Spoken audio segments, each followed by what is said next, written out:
Okay, the Port Commission has gathered and I will start our meeting. This is the regular meeting for the Port of Centralia, November the 5th, 2025. I will call the meeting to order and start with introductions. I'm Commissioner Kyle Markstrom. Here on line, Commissioner. Commissioner Joy Shapley. County staff. First item on the agenda for today is approval of today's agenda. I move to approve the agenda as written. Second. There's a motion and a second. Is there any further discussion? Hearing none, all in favor? Aye. Opposed, motion carries 3-0. Next item on the agenda for today is good of the order public comment. This time during the Port Commission meeting is for public comment.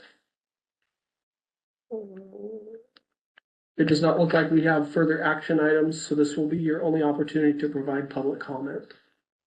The Port Commission welcomes and encourages your comments and participation. However, public comment is not the time for the commission to answer questions. If you have a question and would like a follow-up at a later time, please leave us your contact information. For those attending remotely or those who are unable to attend, please submit your written comments to agraber@portofcentralia.com before 2 p.m. the day of the meeting. We are all lucky to live in a great community where we can be passionate about our ideas. Why we are all passionate about making this a great place to live. We might not always agree on how to achieve that, and it is important we recognize we can all be passionate while respecting one another. You will have 3 minutes to complete your comments. When you reach your time limit, I'll ask you to wrap up. Please stand at the podium when giving your comment, and if you have a specific records request, please see port staff so we can get you the information you require. First person we have signed in for public comment is Scott Tennant.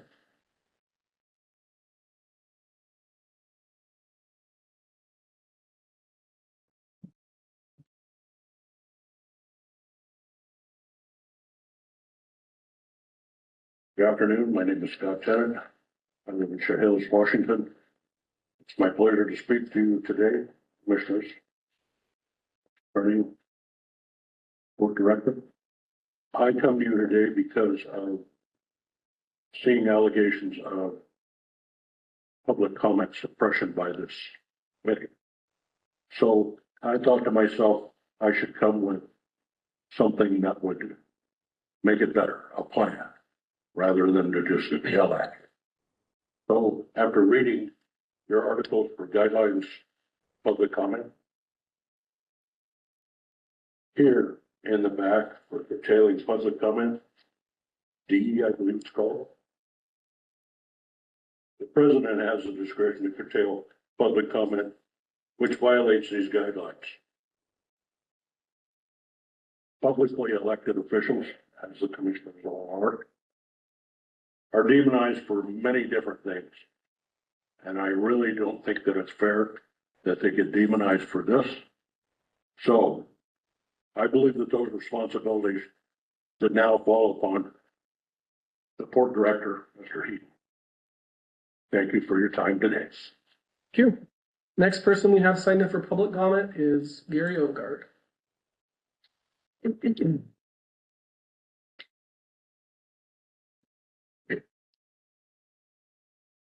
Mr. President, Commissioners, and Staff Director. You might recall. If you could state your name for the record. Oh, yeah. Thank you. When retired Senator Gary Odegaard from Centralia. I had only one more paragraph last time, and I ran over time. So I'm going to try to watch better. To refresh your memory, I mentioned that there is a lack of collaboration between the city and your director. And the city needed to take the moratorium, I think, as an action to wake up your people. But you didn't wake up. So yesterday the voters did. They voted to wake you up. And Chad Taylor said on the radio this morning, the talk show, that he thought two of the main things that caused the election turnout, the way it turned out, was the moratorium and transparency. Transparency is something we've been talking about publicly. And if you could just answer a few questions, that would be nice. That's my main thing over time. But maybe that'll change. Thank you. You have another minute if you'd like to. Oh. If you want to get a question on the record. Okay. I can talk to you about Lunafisk. Next person we have signed in is Paul Crowner. Paul Crowner, Centralia. Commissioners, counselor, and staff. I know that the port and the county and junior taxing districts are all involved in the budgetary process now. And I've addressed the commissioners in quite a few of the past years, and I thought I'd bring up my concerns again. I've been on the Lewis County Citizens Budget Committee for 5 years now. And each year we meet with the commissioners, the county manager, and the budget director. And we discuss budget requests from all of the county's various departments and are given all of the financial documents and requests from them. Then we make recommendations to the commissioners who can either accept or reject any or all of our opinions. We end up spending multiple hours. Last year it was over 100 hours. I've attached 2 documents, and I think maybe you might have gotten them. One is the Board of County Commissioners expenditure by type. And that's just one example of one of the documents. The other one is the payroll, salaries, benefits, and everything of the county commissioners. These things are all public documents, and they're available both in print, like I have or you have, as well as online. I know that the personnel and the budget for the county and the port are vastly different, but I would suggest that the information distributed by the county should maybe inspire the port to provide accurate, timely, and detailed information to the public. A citizens port budget committee might be also something to consider and strive forwards. I'd be happy to ask or answer any questions you may have. I'd be happy to give you any contact information you may want. Thank you. Thank you. The last person we have signed in for public comment is Jan Vanovich. Yeah. Okay. Are there any other members of the public? Please step to the podium. Okay, you. Thank you. Commissioners and staff, Brian Dow, Centralia resident. One of my endeavors coming out here has been to see more transparency and participation by the public. And it looks like we definitely have it now. And so court's gonna need to consider a little bigger meeting place, it looks like. So that would be something to look into as soon as possible. Thank you. Anybody else? Step to the podium.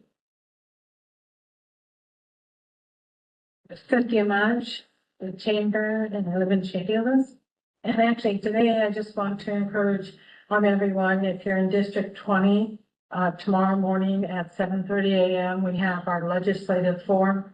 It's in person at Jeremy's Restaurant in Chehalis, and encourage everyone to go if they can. Thank you. Thank you. Anybody else? Hearing none, I will close public comment. Next item on the agenda for today is approval of the minutes for our October 15th, 2025 meeting. Move to approve the minutes of the October 15th, 2025 meeting. I second. There's a motion and a second. Is there any further commission discussion? I have one correction, and it's just minor. On number 7, Commissioner report, it has the career day parade event at Centralia High School. It was really at the Port of Grace Harbor SATSA training site. Okay. So if we could just correct that.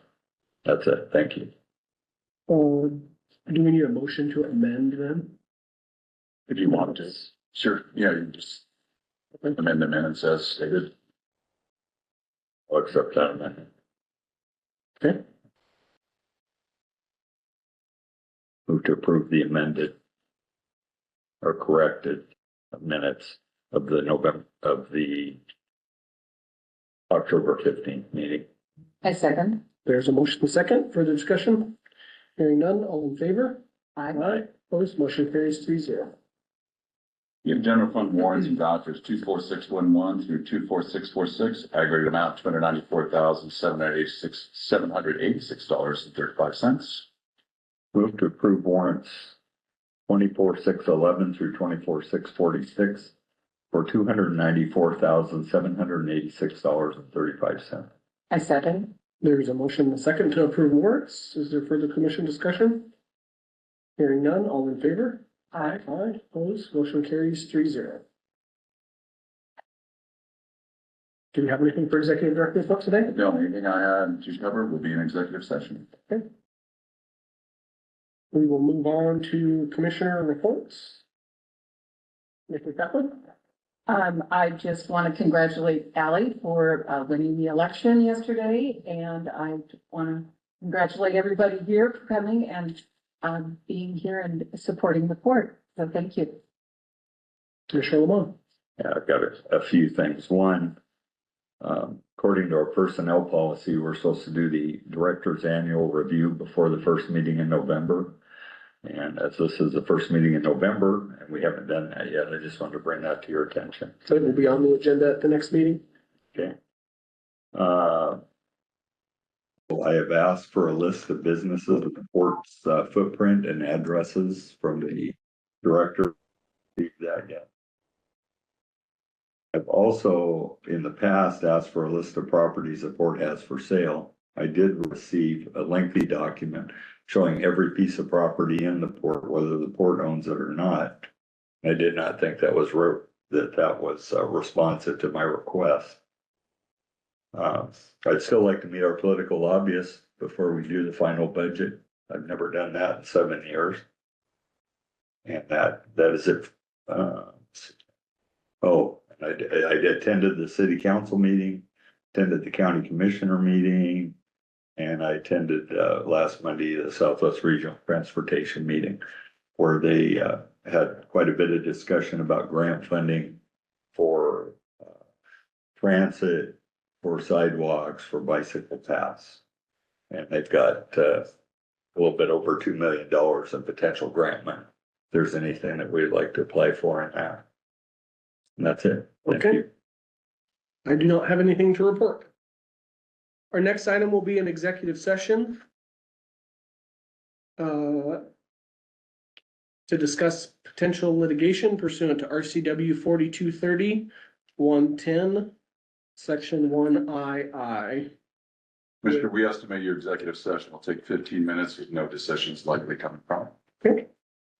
Just as a note for everybody in attendance today, you're welcome to hang out and come back after the executive session, but as stated, there is no action likely and we will just be adjourning the meeting, so. If everybody could step out of the room at this time, we will go into executive session. Okay, the Port Commission has reconvened after executive session. We have no other items on the agenda for today. I will entertain a motion to adjourn. I move to adjourn. Second. All in favor? Opposed? Motion carries 3-0. We are adjourned. Thank you.